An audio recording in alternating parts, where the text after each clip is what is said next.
Happy New Year po sa inyong lahat. Pero hindi ganun ka-happy yung naging New Year para po kay Maharlika, para sa akin at para sa ibang mga vloggers na nawalan ng Facebook page kahapon. So pag-usapan po natin yung kay Maharlika, yung kanyang original na Maharlika Facebook page na may million yung followers, yun daw po yung nawala. Diba, nakatanggap na lang siya ng mga text message kahapon na wala na, hindi na mahanap. O ako naman po, ganun din, yung aking Models of Manila TV sa Facebook kahapon ay nawala.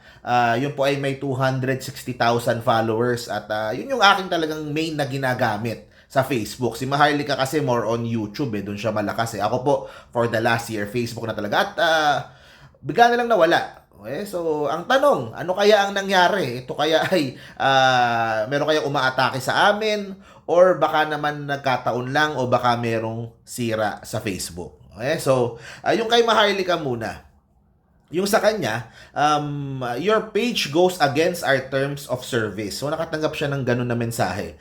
Your page is disabled for going against our terms of service on intellectual property. O sabi niya, wala naman siyang ginagamit, wala naman siyang pinopost na video na pwedeng mag-violate nito. The content was detected by our technology. The removal decision was made by our technology. So, siya, sa kanya pong page ay naalis. Yan po, minsan, posible din po yan mula sa mass report.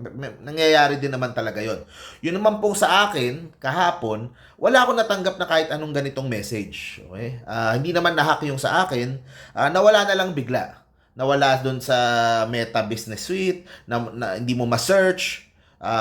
So, yun, sa akin, talagang hindi ko din talaga maintindihan. Sinusubukan ko nang i-contact si Facebook para po maibalik yung page. Pero sa ngayon po, gumagamit na ako ng ibang page muna, Models of Manila FM. So, doon na muna ako nag-upload para po sa Facebook. Ayun.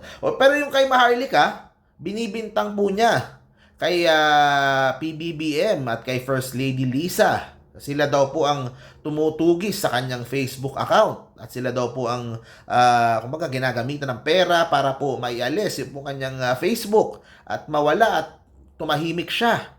Okay, so sa akin, madali din namang sabihin kasi yung sa akin, madaling sabihin yon. Yung sa akin, madaling sabihin, ay baka mga taga-tape, baka yung mga pages ng tape, yung nagma-mass report sa akin o yung sumusugod sa akin o yung nagpa-take down ng page ko. Pero wala naman akong ebidensya to prove that. Wala naman, in the same way na kay Maharlika, wala naman din siguro ebidensya na mapapakita na ginagawa yon. Diba? Yung kay Rendon, mass report yon, pero maraming umamin na sila yung nag-mass report nung kay Rendon. Okay, so sa akin, dito kay Maharlika, parang hindi din naman tama na basta-basta na lang ibibintang sa Pangulo o sa kay First Lady o marami din namang nakaaway itong si Maharlika over the years. 'Di ba? Kung sakaling na mass report man yung kanyang Facebook page, 'di ba? Hindi lang naman na administrasyon ngayon ang nakaaway niya. Maaring mga ibang nabanatan niya before or maaring baka opposition. Hindi natin masabi kung talagang totoo yung mass report na yan. Pero yun nga, sa totoo lang, ang dami ding mga ibang mga ang dami ding mga ibang mga vloggers na tumitira sa Malacanang, hindi naman natin nakikita yung ganyan, 'di ba? So, in the same way na sa akin, pagkawala ng page ko, mahirap din namang ibintang kung kanino, kung sino yung maaring nagpa-mass report or nagpa-take down ng aking page. Pero, yun nga, ang medyo, ko lang dito, ang medyo iniisip ko lang dito, halos sabay nangyari eh. Parang ilang oras yung pagitan o parang in a span of one day lang nawala yung page niya, nawala yung page ko. I think may iba pang nawala ng page So, isang posibilidad din dito ay baka glitch din sa system ni Facebook. So, actually, kumakausap na ako kay Facebook, may kinakausap din akong tao, sinusubukan ako makarecover, pero kung hindi ko man makarecover, wala na akong magagawa. I need to start over using a brand new Facebook page.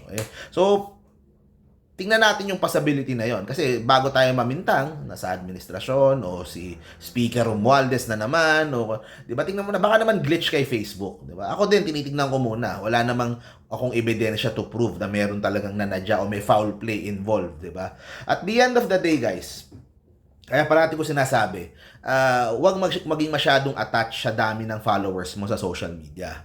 Okay? Kaya ako after ko magka-silver play button, hindi na ako ganun ka-obsess sa dami ng subscribers ko dito sa YouTube o followers ko sa Facebook. Sa akin, nakagawa ako ng content, kumikita naman ako kahit papano doon sa content. Gamitin na tool yung social media para kumita and para to communicate yung mga gusto mong sabihin sa mundo. Okay?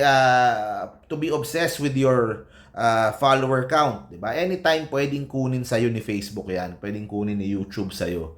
Tingnan mo nga kami, 'di ba? Ako nga tulog lang pagising ko, wala na. 'Di ba? So, it helps na hindi ako ganun ka-attach dun sa mga page, sa mga followers. 'Di ba? Kung nandyan o di nandyan, gamitin natin. Sayang lang syempre. Syempre, na hurt din naman ako kasi syempre pinaghirapan ko din yun, na hurt din naman ako kahit papaano. Pero alam ko na kaya kong gawin uli. 'Di ba? Kung kahit mawalan ako ng Facebook page ngayon, kung di ko na mabawi yun, alam ko na I can start again from a small page at kaya kong palakihin. Yun lang, syempre, it would take time at kakain din ng oras at mawawalan din ako ng kita for the near term. So, yun lang yung medyo hassle doon. Pero either way, tuloy po tayo at dito pa din naman yung ating mga YouTube channels, nandito pa rin naman lahat. And yan, it's going to be an explosive year for Maharlika. Marami pong mangyayari sa politika ngayong taon at nakasubaybay po tayo. So, abangan po natin yan. Ayun, so please follow po sa Facebook Models of Manila FM, yun na muna yung gagamitin ko. Tuloy-tuloy lang po yung coverage po natin. Yan, yung ano yung laman ng channel na to, politika, news, and mag-eksperimento tayo sa bagong content. So 2024, I'm going to be more active sa Models of Manila TV YouTube. So thank you very much guys. See you po sa next video po natin. Bye-bye. Yung election, sobrang lapit na, kaya umiinit pa lalo.